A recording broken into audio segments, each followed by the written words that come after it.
And welcome to Pulp Mythos. I'm Brian here with Larry and Spencer, and we're going to be discussing Raised by Wolves Season 2, Episode number 4. If you've not hit the sub button, please do so. Leave a like, leave a comment. And I'm going to start with Mother. Because Mother, she did a lot in this episode.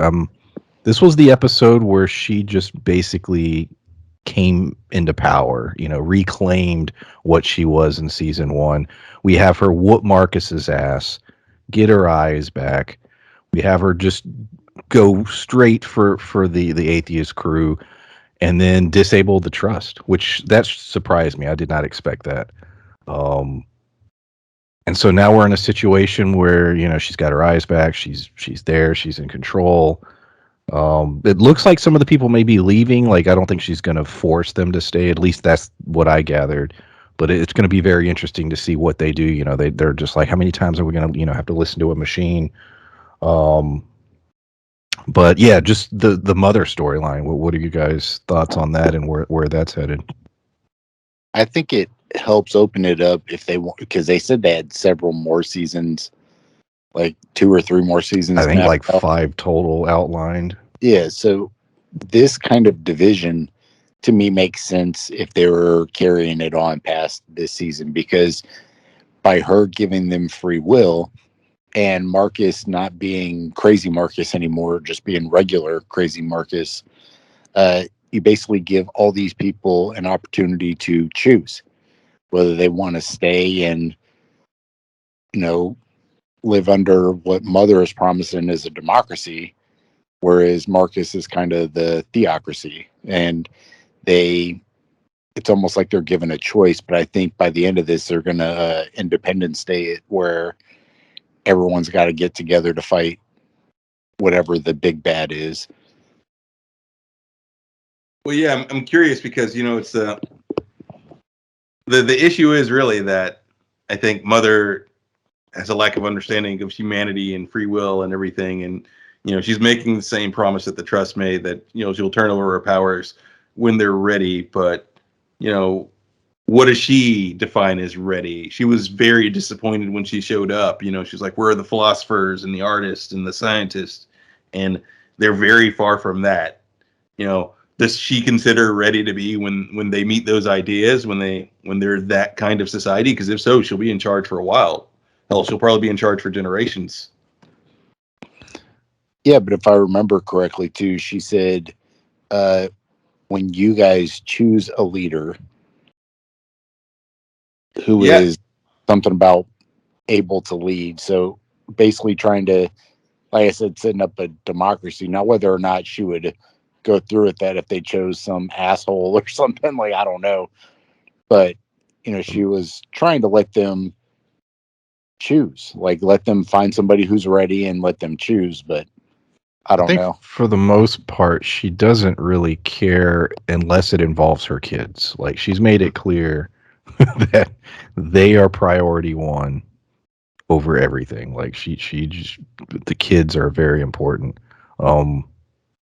Any other thoughts before I move on to because I know what y'all want to talk about. Well, yeah, that's true. That it seems to just involve her kids, but I wonder, given the way that she quickly, adapted to seeing these kids as her own when her actual kids all died, like, does she consider like this branch of humanity to be under her control or to be their kids? Does she consider that whole daycare to be her kids kind of now, not just the core family? I forgot about them. Yeah. Well, I think you could look at Paul too, what she was willing to do to save Paul, and Paul wasn't one of hers either. But she kind of took him into her flock when he came to her at the end of season 1. So, yeah, I'm not sure who she considers to be the mother of at this point. Going into Paul, talk about shocking. I did not see that coming. We have the little moment with him and Marcus. They're just sort of reconciling, and all of a sudden we realize, oh my God, this was all a trap by the trust. And the mouse, it's a bioweapon, an insane one in which Paul is being covered in these scales and this like cocoon thing. the trust. Well, they were claiming there's no cure, but they're trying to figure it out. So we'll see how that plays out. But yeah, that shit came out of nowhere. I mean, it was cool looking. You know, it was one of many very disturbing images that we saw in this episode. Such I a can't. Go ahead, Larry. I was just saying, such a weird bioweapon, though. You know, it seems to be, like you said, putting him in a cocoon and turning him into a lizard, because we saw like his eye turn into those slit style eyes, also. You know, which makes me wonder if that's related to the serpent in some way. It's You like know, he maybe will turn into Piccolo. you know, essentially he's turning into a lizard boy, which I wonder if there's anything about that and their prophecies. You know, like, but it's such an odd weapon, and it's weird that he's transforming him like that. And it's another thing that leads me to believe that there's a possibility that the trust is being manipulated by an outside force, or at least was, because why not just, like, I don't know, a poisonous gas or a virus or something? Why turn him into a lizard? Because it's cool. I think what he was turning him into was whatever that thing was that grabbed the robot's ankle out of the water. Dude, I have a whole section in my notes on that. Was that a fucking merman or what was? I stopped it and froze it, and I was like, "What in the hell is that?" Because when you talk about the eyes, they were kind of slitted like that, and also to be able to protect themselves from that acid water. When you're talking about scales, that's what I was looking at instead of the the flying serpent things. I was thinking he was turn him into one of those mer people, because then in the back of my head, we've talked about this too, where it's been several generations that have gone through this, and maybe that's what happened to those people. That could be. Or maybe the weapon takes something from the environment and uses that as a part. I don't know. I don't know. Well, you know what you say makes a lot of sense, Spencer, because for one, like, we haven't talked about, because I mean we haven't seen any of them this season, at least not on this side of the planet. The creature from last season was like, what, a de-evolved person. What if those mer people are that too? And what if the trust just was also putting Paul through that process, just another form of like de-evolution that they put people through in this planet for some reason that we haven't figured out yet. Maybe the trust. They're like, well, yeah. Why did you do this? And he's like, I made you a god. here you go. Yeah, that was wild. And connecting with that, let's talk about Vril. Talk a brutal ending. I mean, I'm assuming she could potentially be reactivated, but face ripped off, huge fall, just horrible. And her mother was doing it, Decima, as a penance, if you will, to Marcus. Didn't expect that either. Yet again, I was talking about the imagery in this episode. I mean, it was just brutal, and it was children. It's all these horrible things we're seeing. We're done with these kids. And I think the interesting part of that too was when Marcus returned to normal, which I know we're going to go into all that stuff too, but when he was talking to her, he was making it sound like that's not what he wanted. So, I mean, that may have been what he wanted while he still had the eyes in his belly, but she did all of this because the mob mentality, basically saying that Marcus wanted this. He said, make it right. So we need you to make it right. And afterwards, Marcus really didn't, that's not what he wanted to happen. And the confusing part of that to me was that, what was her name? Decima. Mm-hmm. When after all that, I mean, I understand it wasn't her kid, but she was just like, fuck it. And then started, kissing Marcus and stuff. And that part to me made me laugh, because after thinking that he would be happy with the child's death, I did all this for you. And then he's like, I didn't want you to do that. I figured she'd be a little bit more heartbroken about it, but she seemed to get over it awfully quick. I think he was, because Marcus has been a manipulator from day one. I think he was trying to, sort of play on her emotions and sort of feign sympathy because he thought she'd be sad about it, just as sort of an, oh no, and I didn't mean you had to go that far, just to make it seem like but honestly, the way that she attacked her and the words that were said during that attack, uh, it came a little too easy to Decima, and it makes it feel like this is what happened. Maybe a similar thing happened to her actual daughter, especially given the words that the android said. Like, "Are you going to break my neck again?" That Decima has done this before, and is possibly very mentally unstable. Yeah, that's what I was thinking too. Like you said that, Larry, and that was in my head the whole time because for her to go basically make her android in her daughter's image, and then for her to say all those things would lead me to believe that the android has at least a memory or something of the daughter within her, to be able to kind of regurgitate all those feelings and imagery, and then for Desma to just it's like she got madder. Not like she was like, "Don't say those things. That hurts my feelings. I can't believe you." It's like her temper escalated, and it caused her to be even more severe. Which, like you said, leads me to believe that she's not all there. But yeah, all of our main characters all have like hidden pasts, or something that even sometimes they don't know, or between mother and father, or Marcus and Sue, and now, yeah, I'm sure there's a lot going on with Decima that we don't know. We've gotten little hints, a little bit of dialogue here and there, but yeah, I'm very curious to what all went down in her past that we don't know. I'm sure Marcus is going to find out.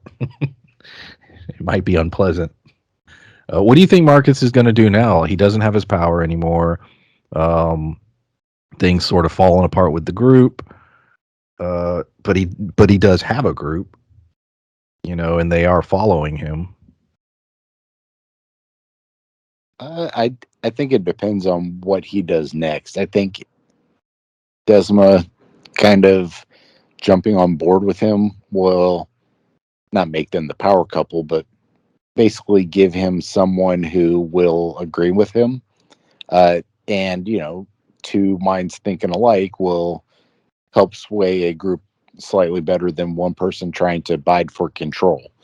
And I think that the other gentleman who was hunting the android, he seems to be on Marcus's crazy side, uh, the eyeball Marcus's side. So I think that he's swayed him enough too. So you have, three of the more powerful people within the group.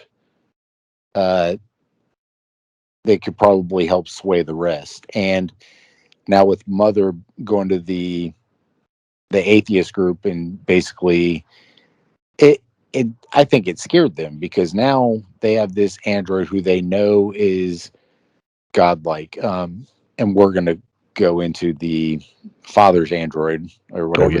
that is.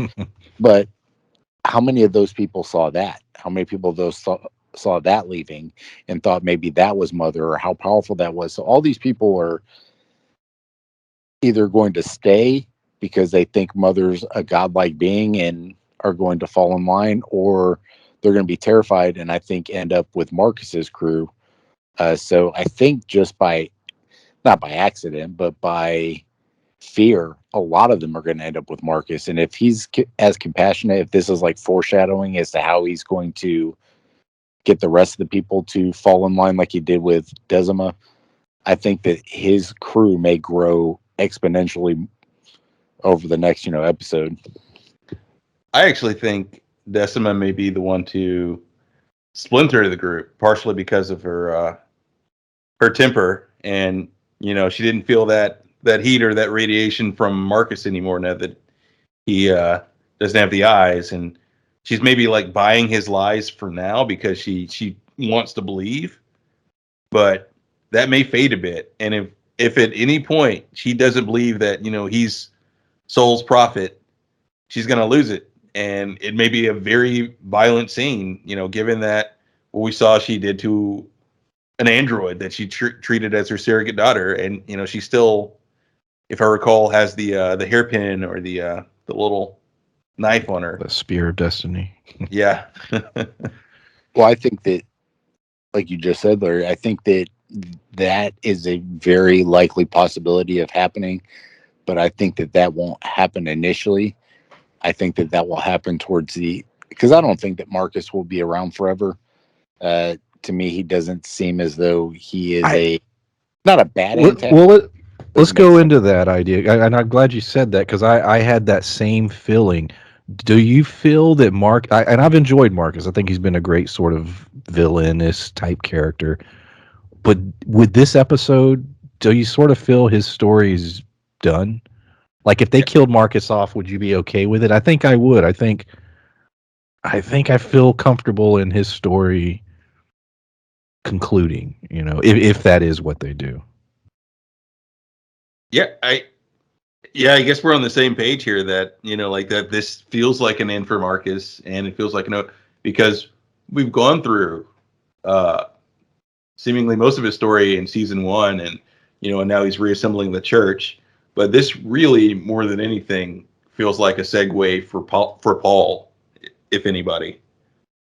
And to make Paul a more hardcore, believer in the Mithraic religion, because he's going to come back.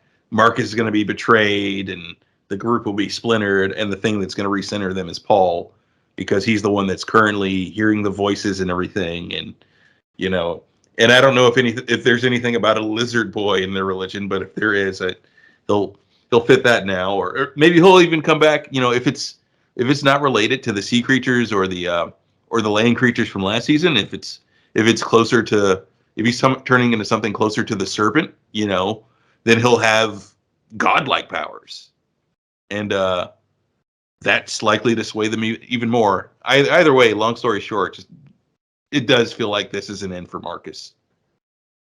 Well, and I think too, looking at somebody who could take over the opposite crew that would create a great story dynamic, I think Campion would be too, because remember the god-like android being thing that came floating over top of him to save him? He felt like it was Saul. He believes that it was Saul. And for Campion to sway his kind of beliefs after he strongly was just, he thinks that Saul exists. He was like, yeah, Saul may exist, but I think it may be evil. But then for that to show up and then save him, I think that him splintering off and going with Marcus, and then perhaps, Marcus dying, Campion being their prophet and savior, would create a great story dynamic where Mother is trying to convince him to come back, and then you have Mother dealing with the other children, and Campion trying to convince Mother that they're right because she's part of the atheist group. So I think that would be a cool way to drive the story forward. But I'm not sure how the Mithraic group will drive forward. But I think that if they carry out Marcus's story too much longer than this, it'll feel almost overdrawn, just based on what we've seen so far. I mean, there may be something crazy that happens. I don't know. Yeah, something else could happen to him that changes all that, but true. It's starting to feel played out. Like I'm fine. Like I said, I've enjoyed the hell out of him, but he needs a new angle. Yeah, if they're going to keep him around, he absolutely needs a new angle. I can't see him doing this for 2 or 3 more seasons. Well, and like you just said, to me, there's no antagonist to Marcus at this point, because Mother didn't kill all their people. They just came and got Paul and took him, to get healed.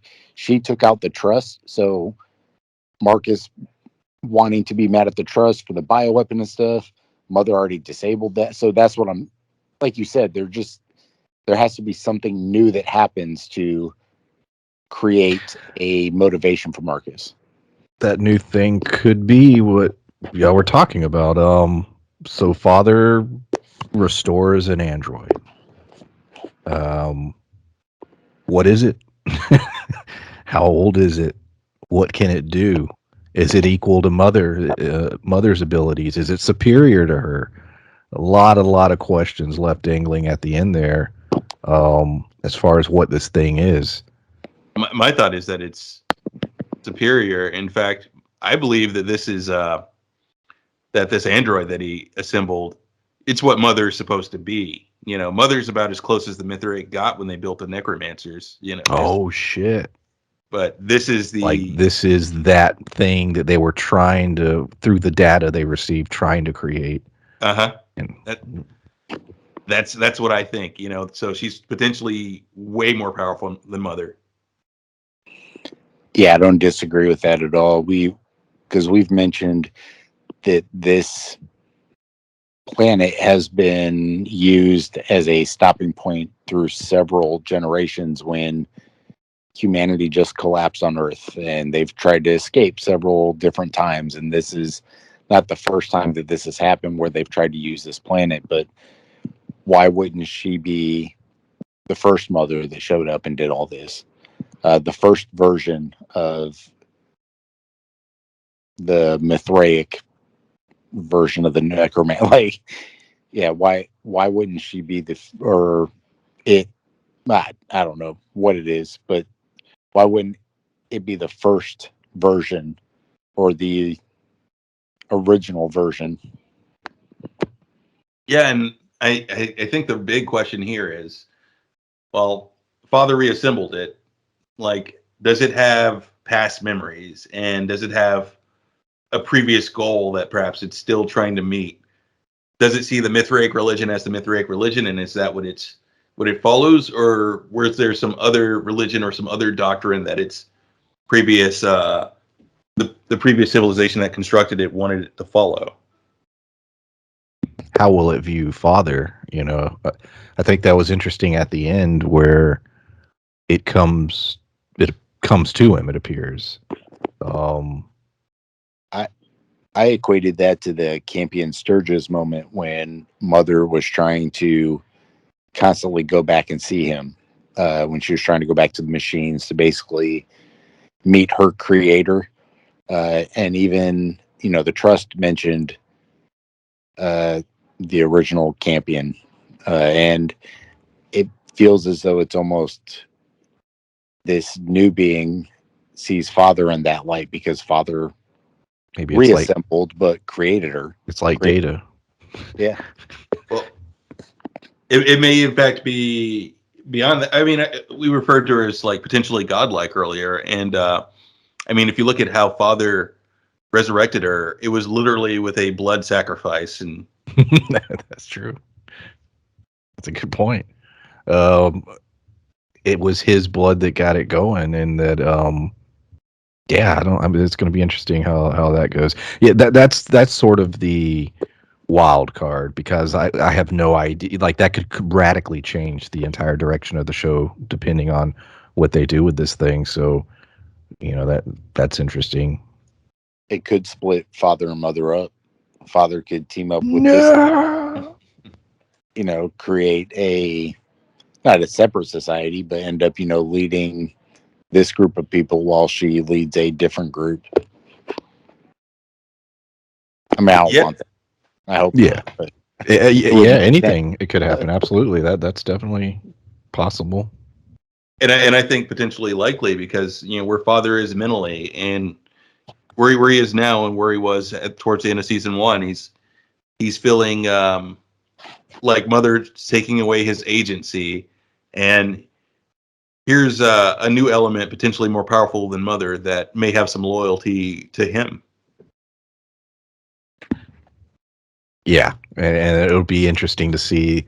When the last season aired, we talked so much about their performances, just how damn good it is. Like, if they're not winning awards or being nominated, it's absolutely ridiculous, because these two characters, at the same time, they don't feel human, and yet they feel like they're trying to be human. And it's all through these performances. And I've never seen them in anything else, which I think is a good thing, because I have no frame of reference for the actors. But absolutely love when they especially when they interact with each other, because it's like two people that aren't people trying to interact like people. um, Yeah, they're learning to be human while yeah, yeah. it's like they're trying really hard to almost impress each other. That like, look, we're like people. It reminds me of every version of when they talk about like aliens trying to inhabit people, or lizard people trying to pretending to be human and stuff. It's what it looks like to me. It's just funny. Yeah, it's so good. But that is my notes. Do y'all have anything else you want to talk about? Oh, nothing. I think we've said it all, other than the fact that, again, there's even more possibilities for them to split into factions. Like, none of and all of the things we said could potentially happen given how wide open things are here, because there's a Campion as an element, like we said, that he's a believer but not a strict believer in the Mithraic faith. He has his own particular faith, and that church might split three ways. You may get the ones that believe in Marcus, the group that split with Decima and a guy who left earlier, and then a new group who's following Campion, who says, Soul is not that strict. He doesn't really care about the rules in this book. He appeared to me. I'm right. It could go so many different ways. Yeah, I'm looking forward to the children and seeing which direction, because they're pretty divisive between the 27 of them. It seems very much like they're building these characters up to divide them, and I don't mean that in a negative way. I think that they're going to be the focal points of the two groups when they finally divide, because we've already established that we believe Marcus won't be around too much longer, but Paul and Campion will be, and I think that both of them, because of what's happened to them in this episode, they will be on the opposite sides. Now, I don't know who will go with who, but I do think that Paul and Campion will end up on opposite sides of the divide throughout the rest of this season and going forward, should there be a season 3. Yeah, that's yeah. I wonder, because they're growing up, but given the amount of time that this show might span, are they growing up fast enough for this script? Are we going to get a shift from Campion being played by this kid to him being played by like Tom Hardy or somebody? I don't know. As fast as this kid grew up between season 1 and 2, might just still be that same kid. Shit, his voice dropped 6 octave. And he's like, mother. A foot. It's like, I missed you, mother. He's gonna have a 5 o'clock shadow in season 3. Oh, there were previews, by the way. I don't know if y'all saw them. I did not see them. It was very short, but I was just trying to hold on. Spoil. We're going to talk about the previews. Someone had mentioned in the comments that some people like to go spoiler free with the previews, which is fine. So if we go into the previews, we'll say up front from now on. So we are going to go into the previews and try to wait till the end. Yeah, try to keep it towards the end. So, all right. So what I can recall from it, there was a scene with what appeared to be the android that Father awakened. Like, you get to see it as it is, and it's the same color as the necromancers, when they're in their sort of combat form. Except that it looked like it was at rest, and it looks like it was on the ship where the Trust was, and it had all these like tubes hooked up to it. Potentially dual blood, or potentially controlling things from the room where the Trust was. And it was gold, and it had like a veil over its face and everything, like a gold veil, and it definitely seemed like sort of the same model as Mother, but more ancient or more advanced, so maybe or maybe it needs it's pulling the data from the Trust, maybe. That's what I was going to say. To just sort of update itself on. That's a good point. Yeah. Recent events and stuff. That's probably what's happening. Yeah, so that was an interesting scene, just seeing that. And the other one was a scene that followed Sue as she's looking over Paul while he's in his cocoon, and she's starting to hallucinate. Which makes me think that maybe whatever's been messing with everyone's head in previous seasons is starting to mess with Sue now, and she like starts to pray to Saul and everything because she's seeing like these what appear to be like leeches or something on Paul's cocoon, like, and then she goes into like his little environment. She puts in her hazmat suit, and like she doesn't see the leeches when she goes in there anymore. But then she sees one like on her face, and she flips her shit, takes off the suit, tries pulling it off of her, but there's nothing there. And then she sort of sees them everywhere, and then the clip ends, and then they disappear, and then the clip ends. So Sue seems to be something's messing with Sue's head also. It's like your son will be the lizard god. He's the Lizard King. Yeah, very excited to see that. If you were listening to this now, this went up a little later. I'm just gonna say for the next week or two, content may be going up slightly later than it normally does. Work schedules are being shifted around, and Big Sky and Snowfall started, so yeah, things may be a little later. Sorry for that, but I forgot all about Big Sky. hell yeah, dude. So appreciate everyone listening, and look out for those. Like I said, Snowfall coming up and Big Sky.